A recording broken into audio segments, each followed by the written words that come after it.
présente-lui l'autre joue. Matthieu, chapitre 5, versets 38 à 42. Il vous est sans doute déjà arrivé de travailler avec quelqu'un qui posait des questions concernant votre religion.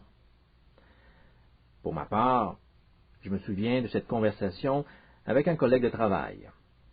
La question est survenue plutôt abruptement.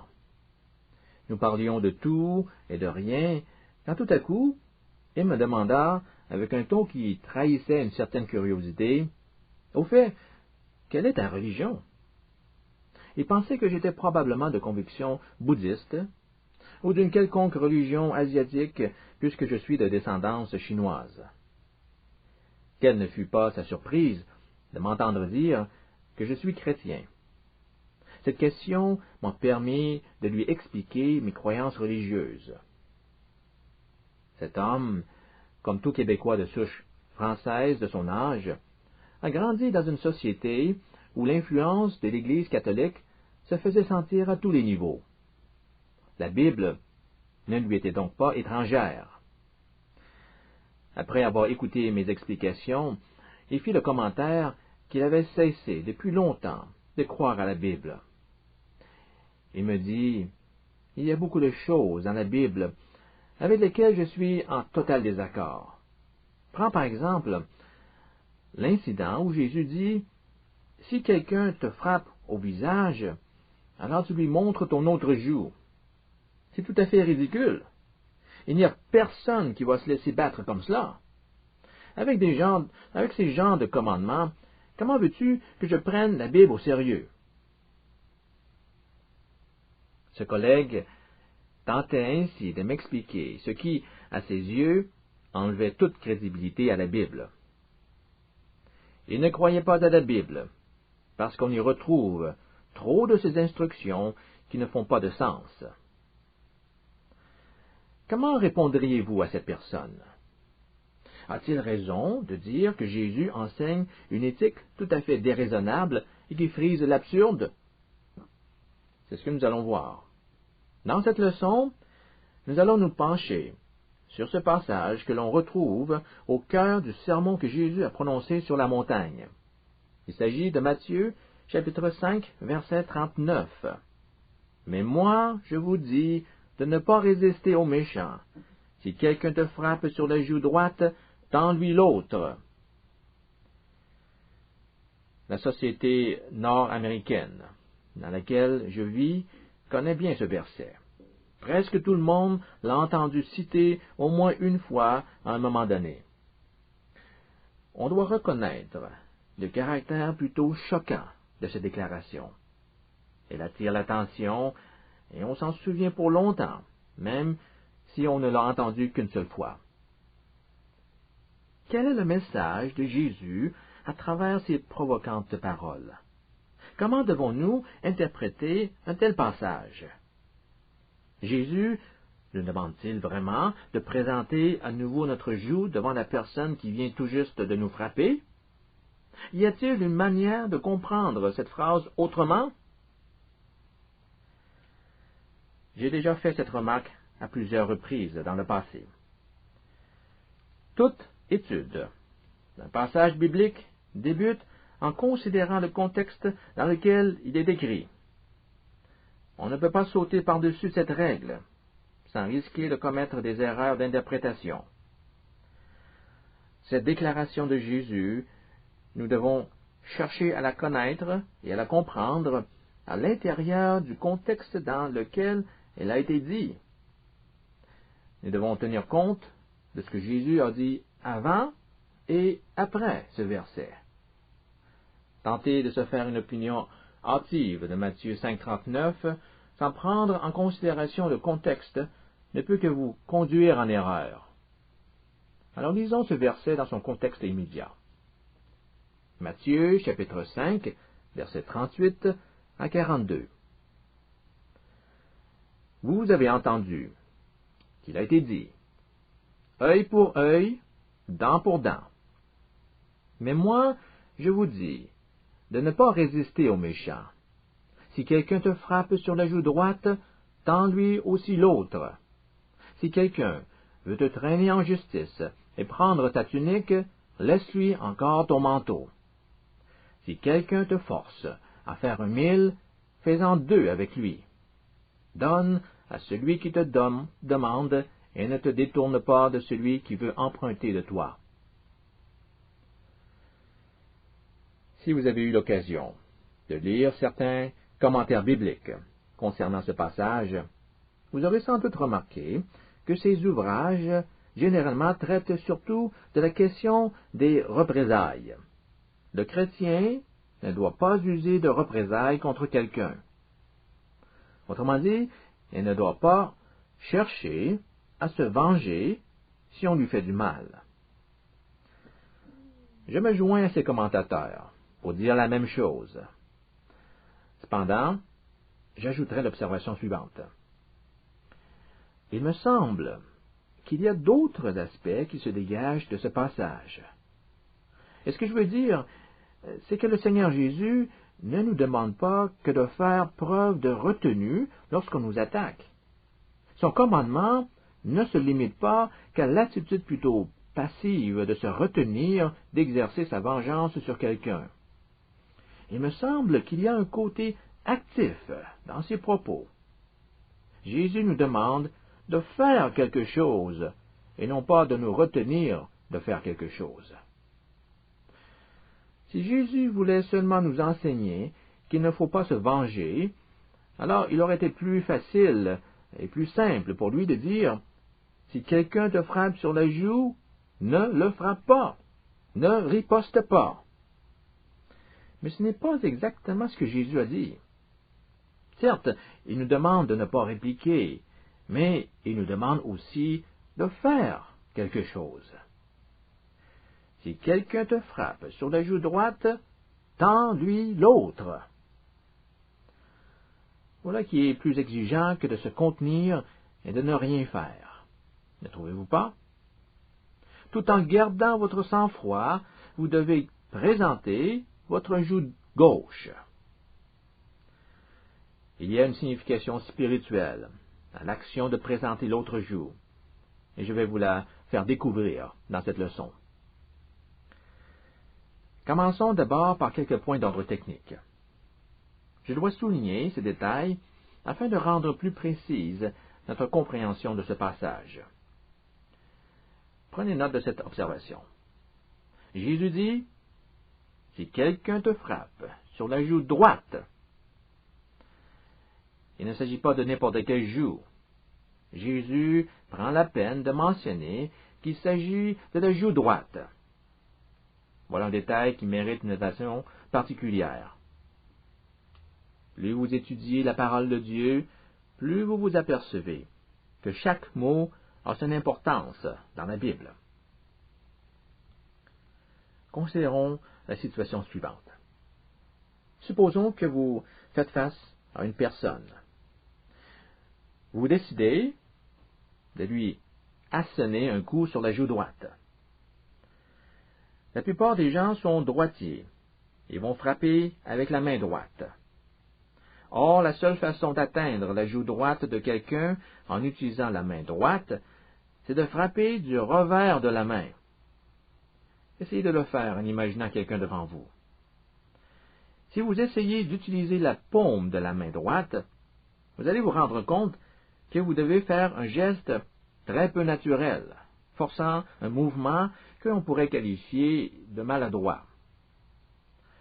Donc, je répète, la seule manière de frapper la joue droite d'une personne qui se trouve devant vous avec votre main droite, c'est de frapper du revers de la main. Voyons la signification de tout cela.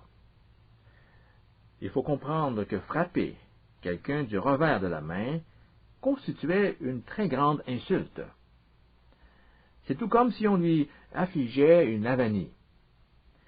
La loi juive prescrit une peine de 200 zuzim pour la personne qui frappe son prochain avec la paume de la main. Cette même loi dit aussi que si vous agressez quelqu'un en le frappant du revers de la main, votre amende sera de 400 zuzim.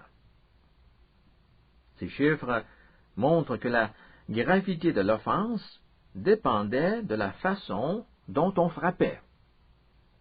La loi juive considérait l'action de gifler comme étant une agression qui mérite une sanction monétaire. On devait payer une amende pour l'humiliation qu'on a infligée à quelqu'un. Et si vous avez frappé avec le revers de votre main, votre amende sera 2 fois plus grande, car on considérait cette insulte comme étant plus grave. Je crois que dans notre société, les situations où une gifle est donnée se retrouvent principalement dans le contexte de violence conjugale. Et dans la plupart des cas, je dirais 9 fois sur 10, c'est l'homme qui est l'agresseur. C'est l'homme qui frappe la femme. Et souvent, c'est le mari qui frappe sa conjointe. Si un tel drame devait arriver à une femme chrétienne, quelle devrait être sa réaction? Doit-elle rester là et tendre son autre joue à son mari au risque de se faire frapper à nouveau? Est-ce vraiment ce que Jésus nous enseigne en Matthieu 5, verset 39? Vous savez, en raison de la nature de mon travail professionnel, j'ai été exposé à de nombreuses situations de violence physique chez des couples en crise. J'ai vu presque toute la gamme des blessures physiques qu'on peut infliger dans ces situations. De la simple échymose au poignet causée par une main qui a serré trop fort, jusqu'au viol et finalement le meurtre. À chaque fois que je prends connaissance d'un nouveau cas, je ne peux pas m'empêcher de me mettre en colère.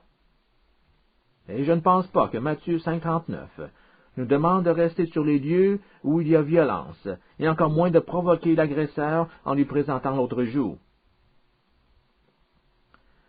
Ceci étant dit, il faut aussi reconnaître qu'on ne peut pas interpréter un passage biblique, surtout s'il présente certaines difficultés, en nous fiant uniquement sur notre bon sens. Il faut savoir discerner l'esprit de ce passage.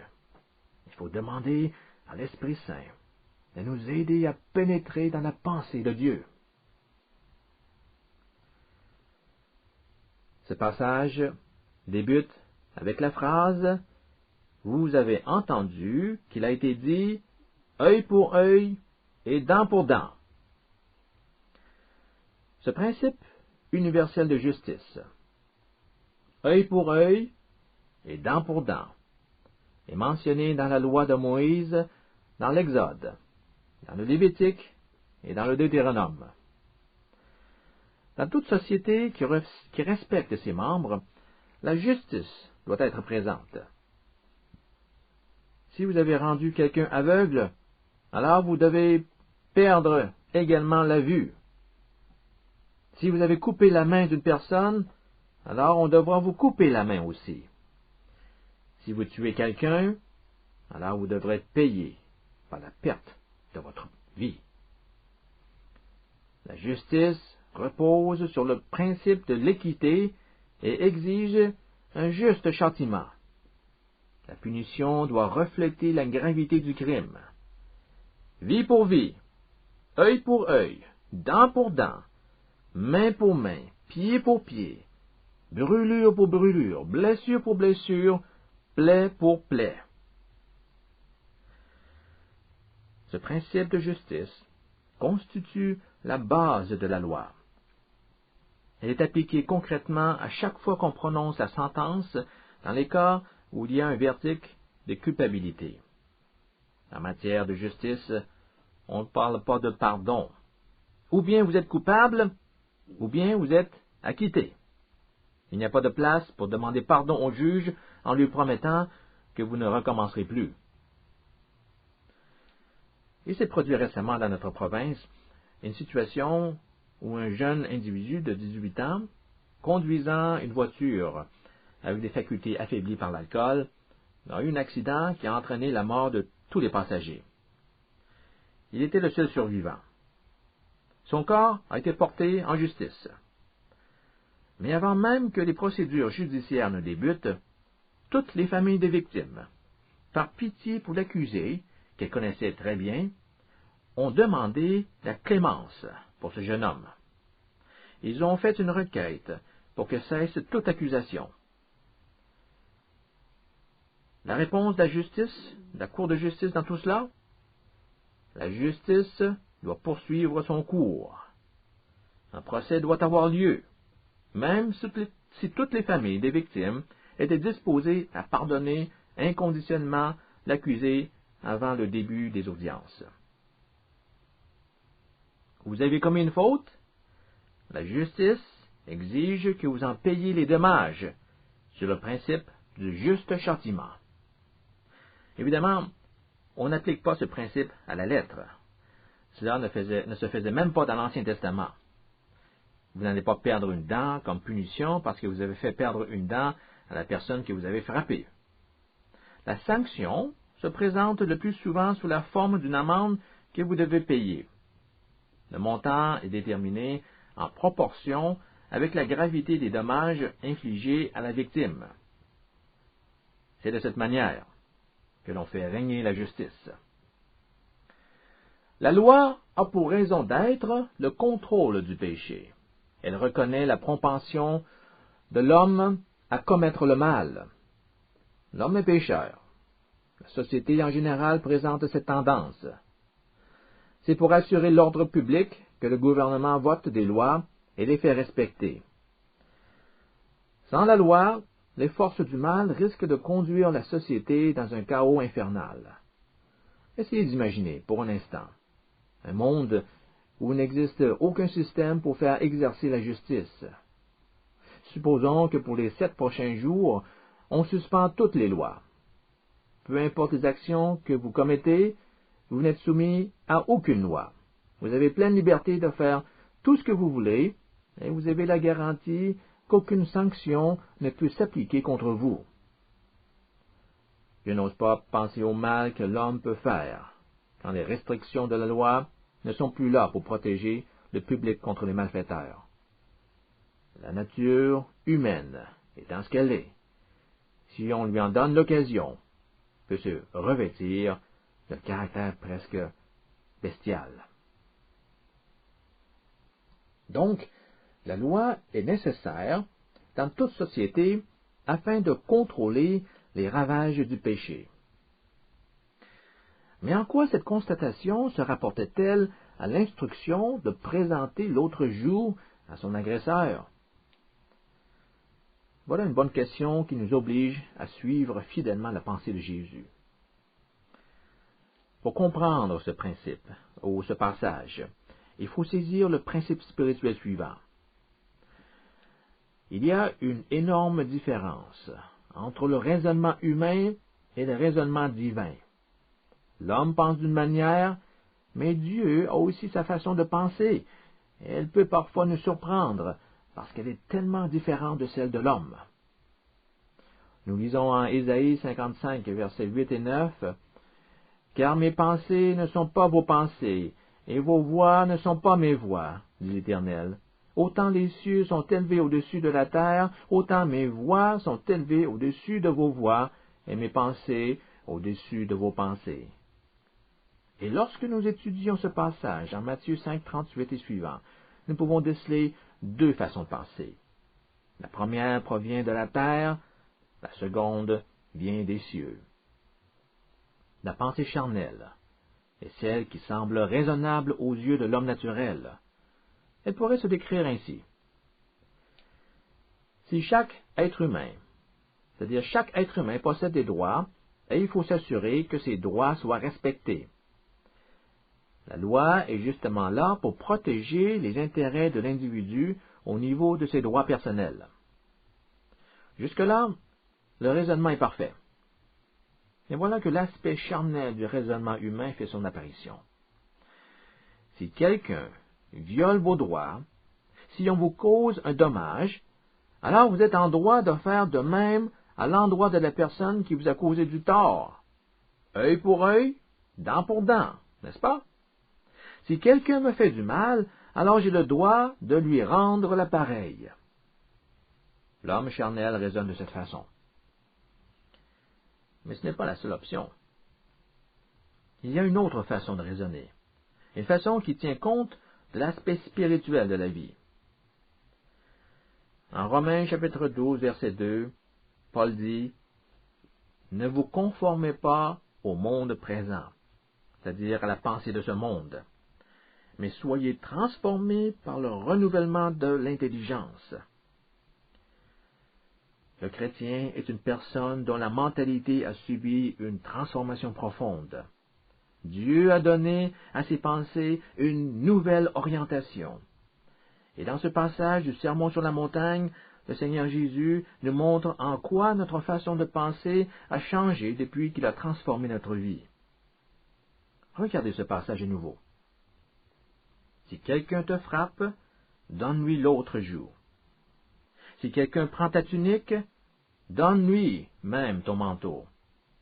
Si un soldat te force à transporter ses bagages sur une distance d'1 mille, ce qui était une pratique reconnue par la loi, donne-lui un autre 1000. Fais un 1000 supplémentaire avec lui. Si un mendiant te demande quelque chose, donne-lui ce dont il a besoin. Voyez-vous ce que Jésus veut nous enseigner par ces exemples? Le thème commun qui lie tous ces exemples ensemble concerne l'action de donner à son prochain. À votre agresseur, vous donnez votre autre joue. À celui qui veut vous faire un procès, vous lui donnez votre manteau. Au soldat qui vous oblige de transporter son fardeau, vous lui donnez 1 000 de plus que ce qu'il a demandé. Au mendiant qui vous sollicite, vous lui donnez ce qui lui manque. Un chrétien qui a vraiment été transformé par le renouvellement de son intelligence pense maintenant de cette manière. Il pense d'abord à donner plutôt qu'à s'approprier. Il donne même ce qu'on ne lui a pas demandé. Et parfois, il donne au-delà de ses moyens. Nous voyons ici le frappant contraste entre la mentalité charnelle et la mentalité spirituelle. L'homme charnel est esclave du péché et il obéit à son influence. Le péché, par son caractère égoïste, incite constamment celui qu'il contrôle à accumuler des richesses, à prendre ce qui est à la portée de sa main. Mais l'homme spirituel réagit de façon contraire. Il cherche à donner plutôt qu'à prendre, car il sait qu'il a plus de bonheur à donner qu'à recevoir. Pensez aux 10 commandements. Aucun des commandements ne vous interdit de donner. Par contre, il vous commande de ne pas prendre ce qui ne vous appartient pas. Tu ne convoiteras pas. Tu ne commettras pas de vol. Tu ne commettras pas de meurtre. Tu ne commettras pas d'adultère. Toutes ces interdictions ont rapport à des actions qui cherchent à prendre ce qui appartient à autrui. Et lorsque vous vous appropriez de force l'objet de votre convoitise, vous venez de commettre un péché. Approfondissons davantage nos réflexions sur ce passage. Le Seigneur Jésus débute cette section en citant l'expression « œil pour œil et dent pour dent ». Pour que justice soit rendue, il doit y avoir un dédommagement équitable. L'agresseur doit recevoir une punition qui reflète équitablement les torts qu'il a causés à autrui. Œil pour œil, une dent pour une dent. Il mérite le même châtiment que ce qu'il a infligé à son prochain. Ensuite, Jésus dit, « Mais moi, je vous dis quoi? Je vous dis de ne pas résister aux méchants. » Est-ce que Jésus serait en train de rendre caduc le principe de justice? Pas du tout. En fait, les propos de Jésus ne font que resserrer davantage les exigences de la loi. Car voyez-vous, le côté charnel de l'homme a perverti l'application du principe de justice. On a abusé de cette prescription de l'Ancien Testament au point qu'elle servait à justifier la vengeance personnelle. Évidemment, on ne disait pas qu'on cherchait la vengeance. L'esprit de vengeance se déguisait sous le masque d'un semblant de justice. Tu me frappes, alors je te frappe. Tu me voles, alors je vais te voler. Le principe de justice a subi une telle perversité qu'on l'utilisait pour faire le contraire de ce qu'elle énonce. Ce principe, pensait-on, justifiait que l'on rende le mal pour le mal. Alors Jésus va à l'encontre de cette façon de penser et dit, « Ne faites pas cela. Ne résistez pas aux méchants. Triomphez du mal par le bien. » Regardez à nouveau les exemples que Jésus nous donne pour illustrer son enseignement. Si on me gifle du revers de la main, n'ai-je pas le droit de plaider contre lui et exiger que la cour lui impose une amende de 400 douzimes? Bien sûr, vous avez le droit. C'est écrit dans la loi juive. Mais je vous le dis, concédez votre droit. N'insistez pas dessus. Ne faites pas valoir votre droit. Si quelqu'un veut me traîner devant le juge pour me prendre ce qui m'appartient, n'ai-je pas le droit de me défendre? Bien sûr, vous avez le droit. Mais moi, je vous dis, laissez tomber votre droit, même au risque de perdre votre bien. Si quelqu'un me force à transporter ses bagages, même si la loi lui permet de se prévaloir de ce privilège, n'ai-je pas le droit d'exprimer ma frustration et mon mécontentement envers cette personne qui m'impose une telle corvée? Bien sûr, vous avez le droit. Qui ne ressentirait pas la même chose dans une pareille situation? Mais je vous dis, oubliez votre droit. Faites ce que vous avez à faire sans mon gré. Donnez-lui même davantage que ce dont il a droit. Si quelqu'un me demande de la charité, n'ai-je pas le droit de refuser? Bien sûr, c'est votre droit. Vous avez certainement le droit de garder votre argent. Mais moi, je vous dis, délaissez votre droit. Un homme dans le besoin implore votre soutien. Aidez-le. L'être spirituel a la capacité de renoncer à ses droits pour le bien d'autrui. Sur cet aspect, il imite le Seigneur Jésus qui a renoncé à ses privilèges divins, à la gloire qui lui appartenait, pour s'abaisser au niveau de l'homme et même être humilié par les hommes, dans le but de sauver l'humanité du jugement. Vous comprendrez qu'un tel principe ne peut pas s'appliquer en toute honnêteté sans que l'on connaisse le motif qui nous pousserait à agir de la sorte. Car cette attitude à l'égard de son prochain ne vient pas naturellement et semble aller à contre-courant du sens commun. Qui va naturellement renoncer à ses droits? Personne. Depuis notre tendre enfance, on nous enseigne de prendre soin de faire respecter nos droits. La société entière parle constamment des droits de l'individu. On fait incessamment allusion à la charte des droits de la personne. Qui oserait s'opposer aux droits individuels? En fait, pourquoi devrais-je renoncer à mes droits? Car par cette action, vous exprimez l'essence du pardon. Lorsqu'on aborde la question du pardon, on doit obligatoirement tenir compte des droits de la personne. Et accorder son pardon à quelqu'un, c'est renoncer à son droit de lui faire payer son tort. Si vous marchez sur mon soulier, je suis en droit de vous demander de le nettoyer. Mais l'homme spirituel refuse d'être à cheval sur ses droits. Quand du bien peut en découler, il renonce à ses droits. Il n'insiste pas pour faire intervenir la justice. C'est chose du passé. Je te pardonne. L'homme spirituel est capable de pardonner, parce qu'il sait jusqu'à quel point Dieu nous a pardonné. Il a fait l'expérience intérieure du magnifique pardon de Dieu.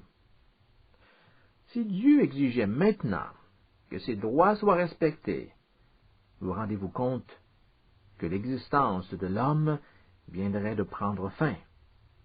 Nous avons mené une vie qui a fait affront à sa dignité. De péché en péché, nous nous sommes éloignés de sa sainte loi.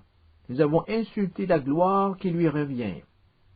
Si Dieu devait faire valoir ses droits, nous serions tous écrasés sous le poids de la justice qui mettrait en évidence nos péchés.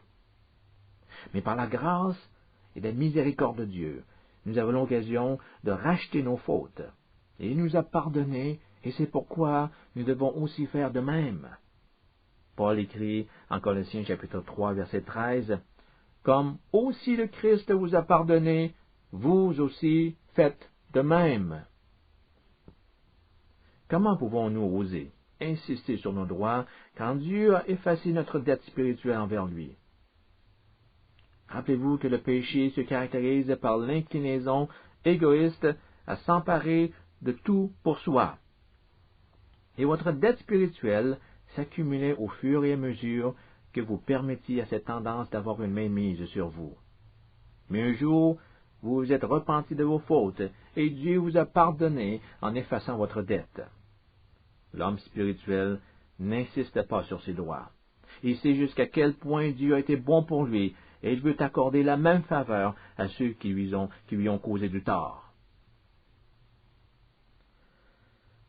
Mentionnons un dernier point, avant de terminer. Le chrétien n'a pas à revendiquer ses droits à tout moment. Il a la liberté d'y renoncer parce que le Seigneur a transformé sa mentalité. Autrefois, il se comportait uniquement en fonction de ses propres intérêts. Maintenant, il vit dans l'intérêt de son prochain. Comme Dieu m'a pardonné, je désire te pardonner de la même manière. J'aimerais tant que tu constates par toi-même l'amour de Dieu. Mieux, je souhaite de tout cœur que tu reçoives son amour et que cela te mène au salut. C'est pourquoi je n'insiste pas sur mes droits. C'est l'amour de Christ qui motive l'homme spirituel à agir de la sorte. Il se soucie du salut de son prochain. Il n'hésite pas à sacrifier ses droits si cela peut amener l'autre à se sentir aimé de Dieu. Car l'amour s'exprime magnifiquement dans l'acte du pardon.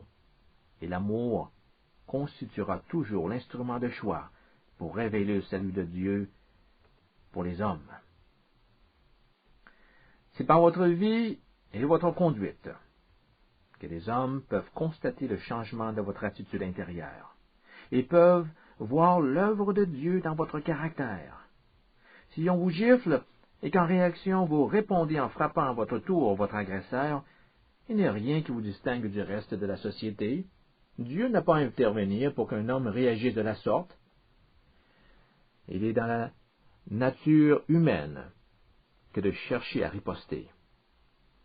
Mais si on vous frappe, et que par amour vous présentez l'autre joue, si en tendant l'autre joue, l'autre personne en arrive à discerner l'amour de Dieu, alors vous n'aurez pas pris un risque pour rien. Si en prenant ma tunique, tu prends conscience de ton profond besoin d'être sauvé, alors je te la laisse avec joie. Si en portant ton fardeau, tu es prêt à écouter la bonne nouvelle et que cela ouvre la porte à ton salut, alors je suis entièrement disposé à parcourir toute la distance qui sera nécessaire. Voilà ce qui motive l'homme spirituel à se donner de lui-même, plutôt qu'à se conformer aux principes qui régissent ce monde. Résumons en quelques mots la leçon d'aujourd'hui. Reprenons notre question initiale. Lorsque Jésus nous demande de tendre l'autre joue, s'agit-il d'un commandement qu'il faut suivre à la lettre? Avec toutes les explications que vous avez entendues, je pense que vous êtes maintenant en mesure de saisir la signification spirituelle des paroles de Jésus. Il faut prendre garde à ne pas les interpréter de façon trop littérale. Jésus ne nous demande pas de mettre notre vie en danger. Il ne demande pas non plus que nous nous laissions exploiter. Personne n'a à être la proie d'un profiteur. Vous devez faire preuve de jugement. Quelques versets plus tôt, dans le Sermon sur la montagne, Jésus dit, « Si ton œil droit est pour toi une occasion de chute, arrache-le et jette-le loin de toi. » Matthieu chapitre 5, verset 29. Devons-nous suivre au pied de la lettre cette ordonnance du Christ? Pas du tout. Là n'est pas la question. Cette drastique déclaration a pour but de nous faire prendre conscience de l'extrême gravité du problème du péché aux yeux de Dieu. Alors, qu'est-ce qui est au centre de cette étrange instruction de tendre l'autre joue à notre agresseur?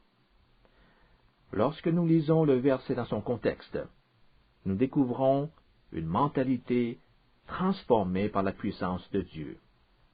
Cette façon renouvelée de penser fait partie du caractère de l'homme spirituel, et nous avons mentionné 3 caractéristiques qui le distinguent des coutumes du siècle présent.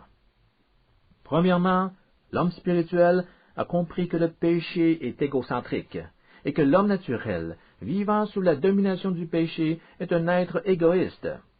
L'homme naturel est beaucoup plus disposé à prendre qu'à offrir. L'être spirituel renverse cette tendance. Il veut d'abord donner à son prochain avant de penser à ses propres intérêts. Deuxièmement, l'homme spirituel ne presse pas autrui à faire respecter ses droits, car il est prêt à pardonner. Il a compris que pour pardonner, il doit renoncer à ses droits. Il pardonne parce qu'il a expérimenté le pardon de Dieu. Troisièmement, l'homme spirituel est disposé à accepter la critique, les insultes, les menaces, voire même les blessures physiques avec un cœur indulgent, si cela peut donner l'occasion à certains de faire connaissance avec Dieu. Par une telle attitude, il surmonte le mal par la puissance réparatrice de l'amour. Que le Seigneur puisse toucher nos cœurs au travers de sa sainte parole.